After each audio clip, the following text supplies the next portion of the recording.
For what purpose does the gentlewoman from Hawaii seek recognition? I have an amendment at the table. Clerk will designate the amendment. Amendment number 4, printed in House Report number 112-46, offered by Ms. Hirono of Hawaii.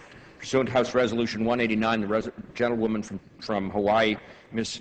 Hirono, and a member opposed, each will control 5 minutes. The chair recognizes the gentlelady from Hawaii. Thank you. I rise to speak in favor of this amendment. Geographically, Hawaii is the world's most isolated archipelago. It is the only U.S. state made up completely of islands.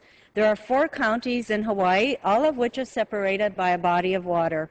Air travel is the fastest and most effective means of transportation between our islands. It is also the mode of transportation that we rely on most for moving goods and other cargo and even our daily mail. The 15 airports operated by the Airports Division of the Hawaii Department of Transportation are responsible for maintaining safe and efficient facilities that accommodate approximately 25 million passengers a year. This is a tremendous responsibility and an ongoing challenge. It is because of the fundamental role that air travel plays in the day-to-day lives of the people of Hawaii and commerce of Hawaii that Congress saw fit to provide the state with an exemption from charging passenger facility fees, or PFCs, on inter-island flights. These are the flights between our islands. This exemption is important for Hawaii residents. Without it, for many, the daily commute would be unduly burdensome. I know many people who live on Oahu, for example, who commute to work on one of the other islands. It would be as if you or any of your constituents got in your car to go to work, then had to pay $4.50, which is our PFC fee, just to leave your driveway, and then had to pay another $4.50 upon your return. While we greatly appreciate and seek to preserve this exemption, there have been unintended consequences with regard to its impact on federal funds for Hawaii's airports.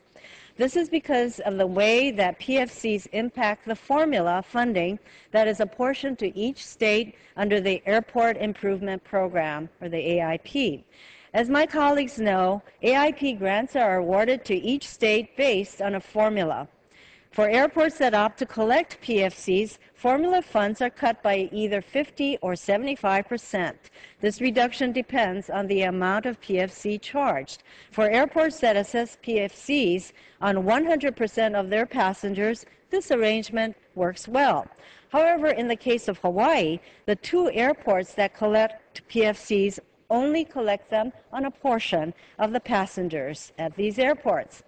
At our large hub airport in Honolulu, 38% of our passengers are inter-island travelers. Inter-island travelers also constitute 51% of the passengers served by our medium hub at Kahului Airport on Maui. Therefore, the $4.50 PFC being assessed at Honolulu is only being paid by 62% of its passengers, and on Maui, that amount is only 49% of the passengers. Based on the current formula, the Hawaii Department of Transportation calculates that the state is losing approximately $5.7 million this year in AIP formula entitlement funds. My amendment would change the formula under which Hawaii's PFCs and entitlements are calculated to correct this inequity. I want to be clear to my colleagues, this amendment is intended only to ensure that Hawaii gets its full fair share under the AIP program. Hawaii's airports will still be subject to the same 75% reduction as any other airport charging a $4.50 PFC. The calculation will simply take into account the percentage of passengers traveling inter-island and therefore not paying a PFC.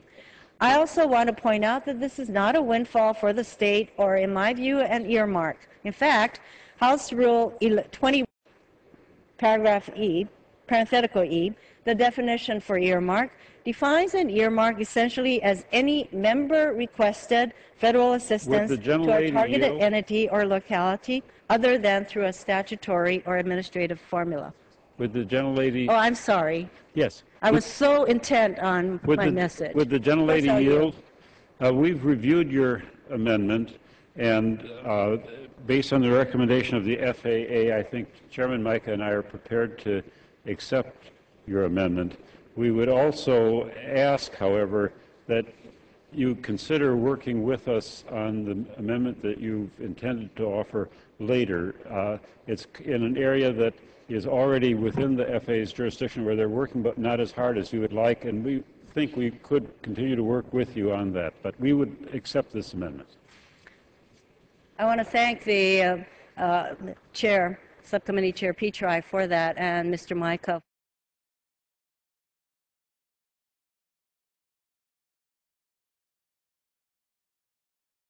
Thank the